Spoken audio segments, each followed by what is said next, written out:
the third for the Bearcats. 72 points. They almost took a little time off there. Of course, they ran into some little bit of sloppy play. The starters did for Jackson in the opening moments of the third quarter. Only 14 points. Only 14 points in the third quarter for Jackson after 33 in the first quarter, 25 in the second. Kind of pulled the foot off the gas pedal just a little bit in the third, 14 points. I think for any Wesco team, aside from the one in the white jerseys tonight, that's not a bad quarter. You like to see 20. That's what you coach. You coach 20 points a quarter. But 14 isn't horrible. No. For Jackson, that's almost right it on the calendar kind of numbers, 14-point quarter. 72-29. There's the shelf out miss on the runner on the right-hand side. No good. Here come the T-Wolves with a lot of fresh legs into the ball game. Only T-Wolf still dressed in the shooting jersey is senior Dylan Mitchell. And honestly don't know if he's just injured or just sitting for the game. Shelf out. Right-hand side to Sharp. Finally finds the big man Gunderson. Gets a little 4-footer, 5-footer. Not necessarily an easy shot, but Gunderson has 6. The Bearcat 31. 7:02 to go, fourth quarter on STSPN. Look at that. Ozuna, he's wanting some extra minutes. He's got 6 tonight. Not afraid to pull the trigger, and then a foul called as Gunderson got underneath and got behind Ozuna. And I think Ozuna was watching that bucket go down. Maybe he didn't get back on defense quite as fast as he he might have. On a miss, you get a little extra energy on defense that time. Just a little tardy in transition, and he's whistled for the foul. So what are we thinking for the addition for the hair there? And the hair, we're talking about Dylan Mitchell. 6'4" is his listing. And I think you've got to put him at 6'7", at least 6'7" and a half perhaps. With the hair. With the do. That is, yeah. And it looks good too, you know? You and I aren't pulling it off, let's just put it that way. That's it. Here's the Gunderson shot. He hits the free throws, and it's 74-32. It's a good look. Not many can pull it off. What do they call him, MVP? Hey, why not?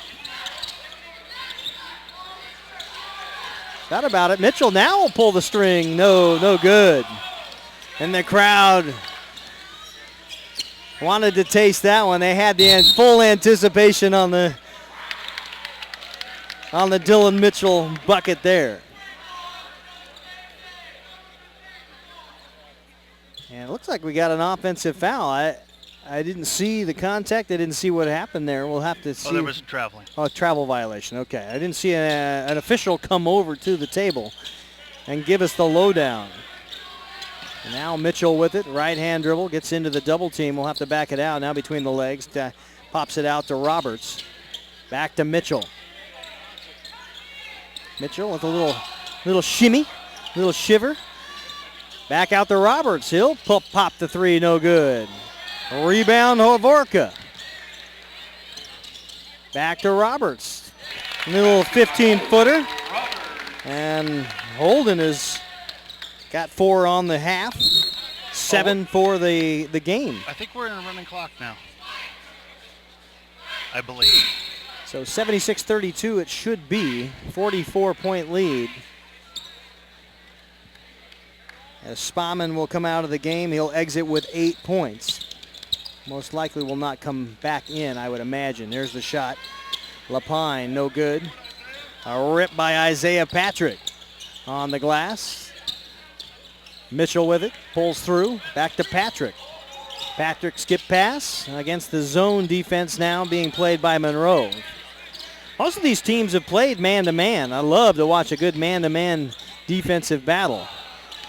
And now the Bearcats into the zone. Right to the right hand, to the rack, score it.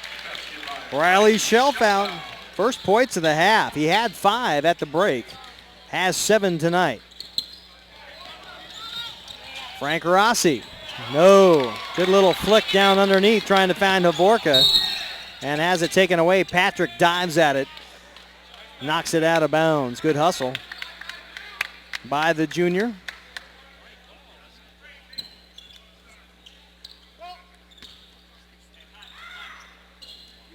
And you talk about the Dylan Mitchell hair. Patrick again trying to run in. Finally gets rid of it. There's the long lead pass right up on the alley-oop to Brandon Gunderson. That was a pretty play.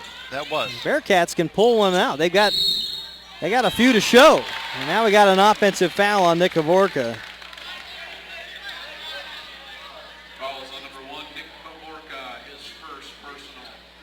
Well, he's been on the floor a couple times. He's probably got something he wants to talk about there when he heads that direction.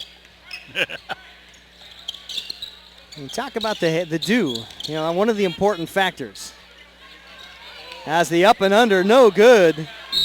Shelf out, padding the stats with an offensive rebound and putback. His foul will head to the line. It's shoes also incredibly important. And right now, everybody in Monroe looks like they've got the team gray and black shoes. Jackson not going the team thing. I think the best shoes right now on the floor after Shelf out hits the free throw. 33, who's that? Absolutely. Well, I was going to say belonged to Frank Rossi, the junior. Yeah. As Johnson gets in. You've got a ball game when we're talking shoe color. That's right. That's when it really gets when gets tight. Shoe color, we should ask the cameraman if the shoe color matters. Shelf out misses the free throw, 76-37 with 3 minutes to go. So, does the shoe color matter?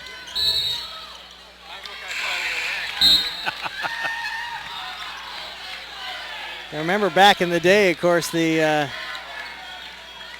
what was the Michael Jordan shoes, Mars? It's the shoes. It's all about the shoes. 2:46 to go. Jackson really has not been anything but a monumental conquest here against the Bearcats of Monroe from the very, very beginning. And it started with the pace of Dan Kingma, 5 3-pointers. Out of his 20 points, 5 came in a flurry at the beginning of the ball game. Jason Todd added 1. Connor Wilgress got in with a foul, an offensive rebound, put in a free throw or 2, and really that was it. It was over. There's a man right there in Brandon Gunderson who has had some real success. 4 points in the first couple of minutes, really, for the Bearcats to kind of keep them in it. And now he's got 12 on the game, Gunderson. And that's a brick wall. Both of them go down. Gunderson comes up hopping just a little bit, limping. I think he hurt that left ankle. A couple of bounces. Havorka ran into a cinder block wall, but the wall was whistled for the foul. Gunderson's third. Havorka misses the free throw. Spauman comes in. And unfortunately, Brandon Gunderson limps out. And he will probably finish with those 12 points on the night with a $1:59 to go, fourth quarter. Havorka knuckleballs in the free throw. Hits the back iron, the crux of the iron, and it falls right in. He's got his first points of the ball game.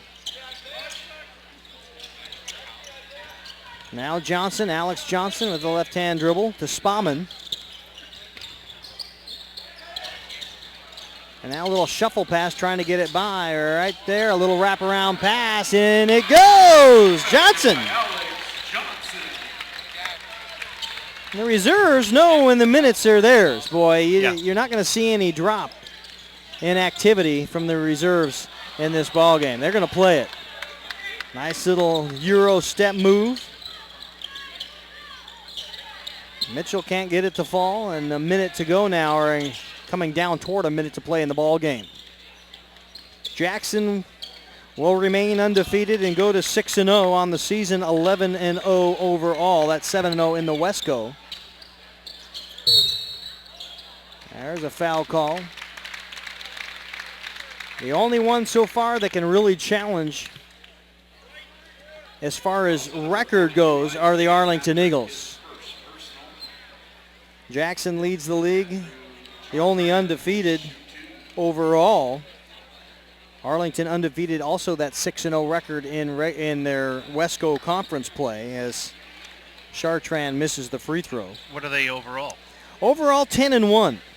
Who'd they lose to? He would ask me that. Would you like me to look that up? I'll have to look that up. I should know, but I don't. Long three, no good, and kick back in. Patrick will pick it up, runs along the baseline, steps out just along the bench, right in front of his own bench. After that, everybody with at least 2 losses in league. The best records, Edmonds Woodway has the 2 losses, 3-2, right behind Jackson, occupying the number 2 spot in the 4A South. In the North, Mount Vernon 4-2, and Monroe will fall to 3-3 after this ball game. After that, it falls off pretty quickly. Kamiak, Linwood, Cascade, Mariner, all with 4+ losses in district. In the South, North, Stanwood. Stanwood is their loss. And not a bad one. That's interesting. What was the score in that game? It was 78 to 68, something like that. Wow. So very beatable then, the Arlington Eagles, although they dispatched Edmonds Woodway on Friday. So really that's the kind of the cream of the crop of the Wesco Conference. But really the one that came out on top tonight, the Timberwolves, without question the cream of the crop, and the Wesco the top. Yeah, I think if I was to guess, I would say that the Timberwolves welcome somebody that will give them a little push. Oh, absolutely. Well, you look on the other side, the girls' side, when the snow happened here over Christmas break, Linwood lost a game, and Curtis, the number 1 team in 3A, lost a game, and they called one another. They went out of their way to find a matchup. Yeah. And the 4A number 1 at the time, still number 1, 4A Linwood Royals, went into Cleveland and lost that ball game by 10. But it was a team that head coach Everett Edwards welcomed. He wanted to see what his team could do and what they needed to work on in a team that could give him some run and perhaps mimic a state caliber basketball team. And I think that's exactly what Steve Johnson for Jackson Timberwolves would like to see. And right now, it probably is honestly not going to happen until you see the state tournament. That is correct. I don't see anybody up north that's going to be able to give them any kind of real push. So 77-41, the final here at the Den. Only 5 points by the Timberwolves in the fourth quarter. So a very anemic second half made it fairly respectable. After the halftime break, we thought, boy, they're on pace for world beaters. It's going to be a century mark game, but it really wasn't after they got the reserves in there. And probably the best quarter of the night. Let's see here, 12 points for the Bearcats, only eclipsed by the 13 points in the first quarter. So that'll do it here from the Den. Mill Creek Jackson High School. They got another W. Jackson will go on to play Tuesday night at Lake Stevens, 7:15 game. The next one for the Bearcats, also Tuesday, they will host the Linwood Royals 7:15 matchup. So the cross-district run will continue for at least another week and a half before they get back into their regular district play. The next game for us here on STSPN, the Jackson girls on Monday versus Lake Stevens. That'll be a fun one to watch, although Lake Stevens without the Pacoa sisters are struggling just a little bit. Should be a decent ball game, although I would anticipate Jackson shouldn't have any trouble with the Vikings, although you've got to play them. And the next one on STSPN for the Jackson boys will be Monday, January 20th, the MLK tournament, and we will be there for that one. That one may be a good look at a team that could give Jackson some run, and we don't know who that will be yet, but those MLK tournaments, get down into the city, you play against somebody that matters, and that will be one you certainly want to tune into. Well, I don't know who's going to be there, but I'd like to see a little Garfield action. I'd like to see a little, I know that they're not going to. Well, you just run down the AP top 10, Jackson. Richland's not going to be there at number 3, but Kenda Conks could certainly come up and be part of that. Todd Beamer could come up. Federal Way. I don't know what the invite list is like, but that's a tournament that usually carries a few heavyweights, and I think their marquee on the banner up in front of the Key Arena will probably say Jackson Timberwolves. Yeah, that is.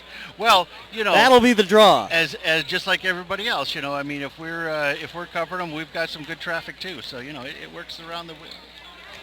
Nonetheless, the final as we say goodnight here from the Den at Jackson High School, 77 for the T-Wolves, 41 for the Bearcats of Monroe. Thanks for being a part of it. For Todd Elvig, our color man and executive producer, I'm Keith Neely saying so long. It's been a fun one. Good night and be well.